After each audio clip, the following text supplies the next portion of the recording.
है प्रीत जहाँ की रीत सदा, मैं गीत वहाँ के गाता हूँ। भारत का रहने वाला हूँ, भारत की बात सुनाता हूँ। जय हिंद साथियों।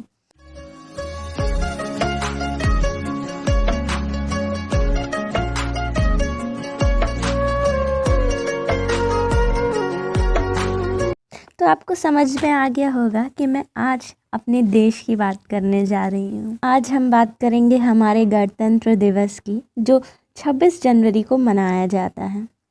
तो इन सब के आने से पहले ही हमारे दिमाग में पुरानी मेमोरीज आने लगती हैं, हमारा तिरंगा याद आता है हमें, और देशभक्ति गीत याद आते हैं। तो रिपब्लिक डे के इतिहास को समझने से पहले हम ये जान लें कि आखिर इंडिपेंडेंस डे और रिपब्लिक डे में डिफरेंस क्या है। तो आपको पता होगा कि जब ब्रिटिशर्स इंडिया छोड़ के गए थे तो भी हमारे पास कोई राइट्स नहीं थे, क्योंकि हमारे पास ऐसा खुद का कोई लॉ नहीं था जो हमें रूल कर सके।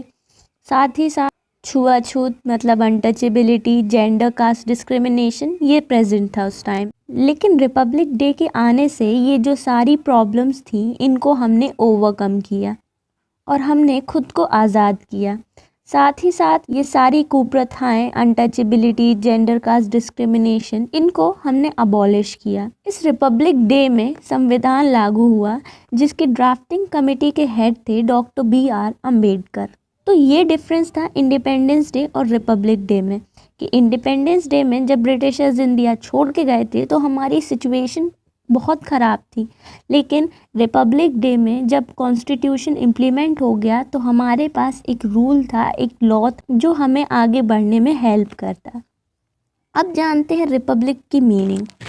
तो जो सबसे ऊंची पोजीशंस होती हैं, जो टॉप मोस्ट पोजीशंस होती हैं, वो इलेक्ट होती हैं, जैसे कि president, vice president, prime minister, ये सब इलेक्ट होकर आते हैं। क्योंकि हम एक डेमोक्रेटिक कंट्री हैं और हमारे यहाँ मोनार्की जैसी चीज़ें नहीं हैं। फिर रूल ऑफ लॉ आ गया कॉन्स्टिट्यूशन के इंट्रोड्यूस होने से। देन 9 दिसंबर 1946 को कॉन्स्टिट्यूशन बनना स्टार्ट हुआ था और पूरे 2 साल 11 महीने और 17 दिन के बाद ये 26 नवंबर 1949 को कंप्लीट हुआ था, जो कि इम्प्लीमेंट हुआ था 26 जनवरी 1950 को। तो 26 नवंबर को कॉन्स्टिट्यूशन डे सेलिब्रेट किया जाता है और 26 जनवरी को रिपब्लिक डे। अब यहाँ पर कॉन्स्टिट्यूशन कंप्लीट हो गया 26 नवंबर 1949 को और इसको इम्प्लीमेंट किया गया पूरे 2 महीने के बाद 26 जनवरी 1950 को। तो आखिर ये 2 महीने का गैप क्यों था? तो हमें ये पता है कि 26 जनवरी 1930 में जवाहरलाल नेहरू ने लाहौर सेशन में अपनी स्पीच में पूर्ण स्वराज की मांग की थी और इसीलिए इस दिन को हम पूर्ण स्वराज डे के नाम से भी सेलिब्रेट करते हैं। और इसी डे की सिग्निफिकेंस को बनाए रखने के लिए ये डिसाइड किया गया कि 26 जनवरी 1950 को ही हम कॉन्स्टिट्यूशन को इम्प्लीमेंट करेंगे, लागू करेंगे। फिर 24 जनवरी 1950 में फर्स्ट प्रेसिडेंट हमारे इंडिया के इलेक्ट किए गए डॉक्टर राजेंद्र प्रसाद, और उसके ठीक 2 दिन बाद 26 जनवरी 1950 को इंडिया एक रिपब्लिक कंट्री बन चुकी होती है, जिसमें कॉन्स्टिट्यूशन और प्रेसिडेंट दोनों ही पावर में आ जाते हैं। तो ये था इतिहास हमारे रिपब्लिक डे का। I hope you found this video informative.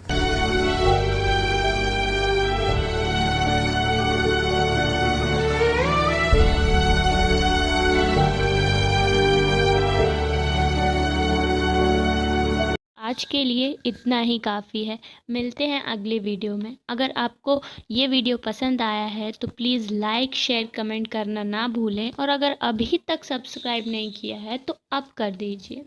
साथ ही I am a founder of success grabbers tutorials, जहां हम प्रोवाइड करते हैं वेल क्वालिफाइड ट्यूटर्स, ना सिर्फ ऑनलाइन ट्यूटर्स बल्कि होम ट्यूटर भी। लेकिन ये होम ट्यूटर सिर्फ जबलपुर सिटी में ही आपको प्रोवाइड किए जा सकते हैं। अगर आप ग्लोब के किसी और पार्ट में भी हैं तो आपको अपने चाइल्ड के लिए ऑनलाइन ट्यूटर मिल जाएगा। तो अगर आप इंटरेस्टेड हैं अपने बच्चे की ऑनलाइन ट्यूटरिंग के लिए तो आप मुझे कांटेक्ट कर सकते हैं।